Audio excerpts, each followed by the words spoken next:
Աշոտ Մանուկյան խորհրդային տարիներին պահեստապետ, Երևանի թիվ 3 հացի գործարանի տնօրեն, Արցախյան շարժման սկզբից հանրահավաքների ակտիվ մասնակից։ 1990 թվականի հունվարի 13-ին Աշոտ Մանուկյանի կոչով ստեղծվեց Սասունցի Դավիթ աշխարհազորային ջոկատը, որը պետք է միավորեր Երևանի Դավիթ Թաշեն համայնքի կամավորներին։ Սովետական բանակը այսօրվա դրությամբ բոլորն էլ գիտեն, որ ժամանակին չեն հասնում եւ չեն օգնում ոչ միտեղ։ Որոշեցինք մենք բոլոր աշխարհազորայիններով պաշտպանել մեր սահմանամերձ գոտիները, որ չներխուժեն մեր Հայաստան։ Այդ նպատակով մենք մինչև հիմա կանգնած ենք սահմաններում, պաշտպանում ենք մեր սահմանամերձ գոտիները։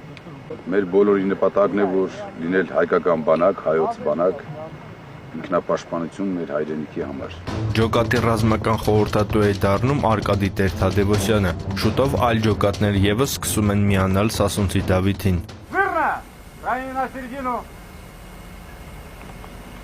Товарищ командир народного ополчения Давид Сосуд состав на тактическую учение построен. Докладывает полковник Татарстан. Ողջույն աշխարհազորայինների։ Ողջույն։ Առաջին մարտը երասխավանում էր։ Ռազմական առաջին մկրտությունից հետո Սասունցի Դավիթը ռազմաճակատի ամենաթեժ կետերում էր։ Ոսկեպար, Արծվաշեն, Կարմիր, Սյունիք։ Ստեմեր Սարիբեկը բոլի կտայակը մեր հարձակվեց բերում են։ Մենք սրտանով հետո նրև ապրոված։ Այսօր վաղը մնան,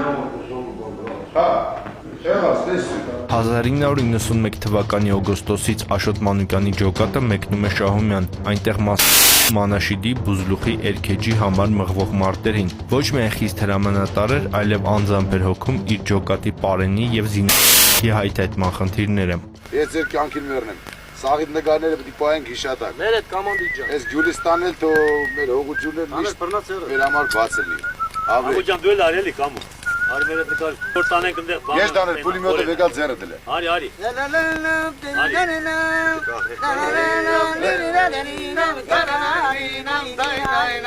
Հայ քաջեր, այ քաջեր։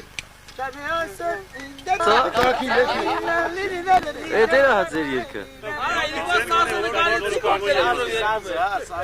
Շահումյանից հետո Սասունցի Դավիթը մասնակցում է Կրկժանի բարձունքի, ապա Շուշիի եւ Լաչինի ազատագրմանը։ Աշոտ Մանուկյանի զինվորներն առաջինն էին, որ դիմավորեցին Գորիսից եկողներին։